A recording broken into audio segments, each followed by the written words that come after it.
Okay, welcome to my setup video for Omens of the Pharaoh, the newest expansion for Elder Sign from Fantasy Flight Games.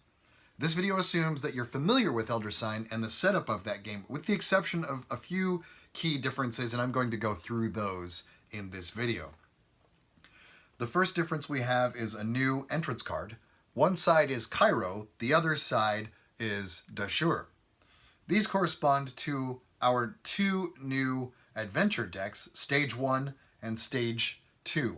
If you're on the Cairo side, you'll draw cards from the Stage 1 deck, and if you're on the Dashur side, you will draw cards from the Stage 2 deck.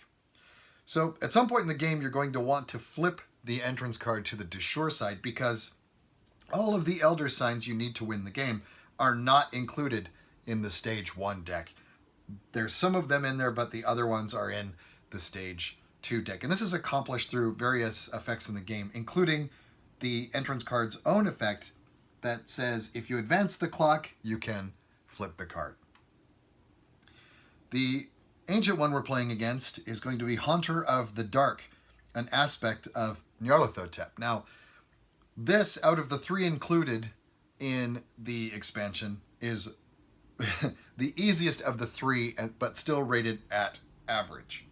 And his effect says, each time an investigator claims a monster marker other than a masked monster marker as a trophy, he or she discards that trophy. Then, he or she may lose 2 sanity to gain 1 relic. And I'll get to what that means in just a moment. He has an at midnight effect as well that says, add 1 doom token to the doom track unless an investigator discards 1 relic. Now what this means, the relics they're talking about, is one of our new decks, and that's this one over here. This is the relic deck. It's a new stack of cards, and they have various effects on them. Most of them will allow you to add dice to your dice pool, the red, the green, the yellow, whatever, but they also have a little circular arrow symbol next to the dice, and that means a refresh. And what this game adds is this refresh mechanic. So as you're going through the adventures, if you have to remove dice from your dice pool, you can spend the relic to refresh the dice back into your pool, either a green one, the red one, the yellow one, depending on which relic you have. You can also, in the case of Haunter of the Dark, you have to trade that relic at midnight to keep the doom track from filling up. Another new deck we have is 4 adventure cards called the Dark Pharaoh deck. And what these are various attempts by the Dark Pharaoh to keep you from obtaining the goal of stopping the awakening of the Haunter in the Dark. These adventures, when you complete them, you do not claim them as a trophy. They have no trophy value. They're actually discarded.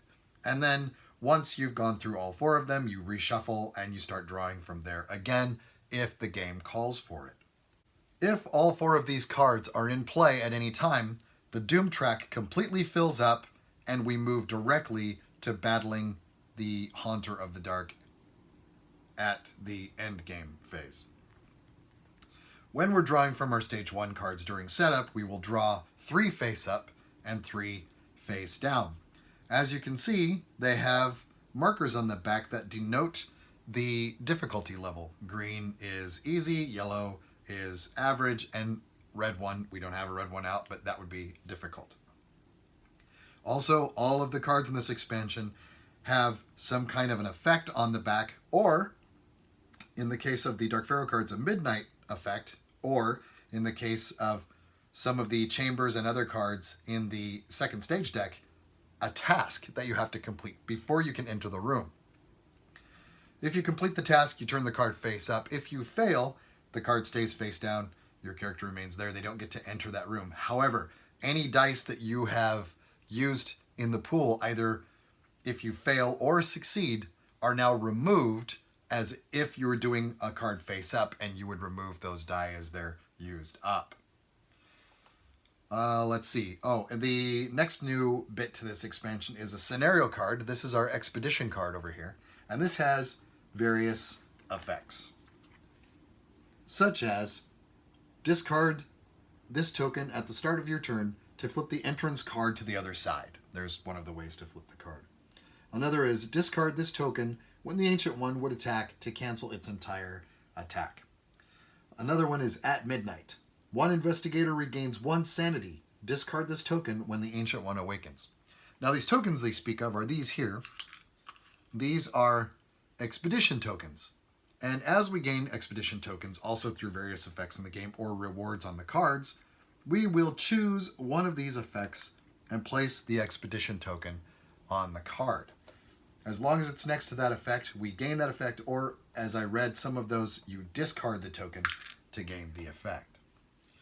The game also added a few new ally cards that you include in the base set's ally deck.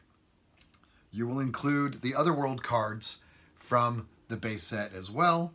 And finally, we have a new deck of Mythos cards that replaces the base set cards. And instead of a immediate effect and an ongoing effect, these have 2 effects that the investigators are forced to choose between, whether good or bad. And that's it. That's the setup for the game. The investigators we've decided to go with today are Carson Sinclair, the butler. He has 5 sanity and 5 stamina.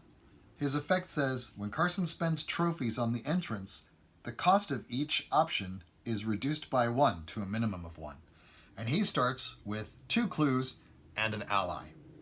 So we're going to give him his ally and 2 clues. And his ally is Anna Kozlow. Once per turn, Anna allows you to re-roll up to 2 dice. Each time you lose sanity, place 1 sanity token on this card. Discard this card when there are 3 tokens on it. Wow, that's a good one. Our other investigator is Agatha Crane, the parapsychologist. She begins the game with 6 sanity and 4 stamina. Her effect is Paranormal Sense. Each time Agatha loses 1 or more sanity, she gains 1 clue. She begins the game with a spell and a unique item. So her spell is the Voice of Ra. After rolling, discard to change 1 die to the result of your choice. That's pretty darn good. And her unique item is the King in Yellow. It looks like it's a tome, and it adds the red die to her dice pool. And that's it. If you'd like to see the playthrough of the game, go ahead and click on the banner up at the top of the screen there, and that should click you through to my playthrough. Thanks, everybody. Bye.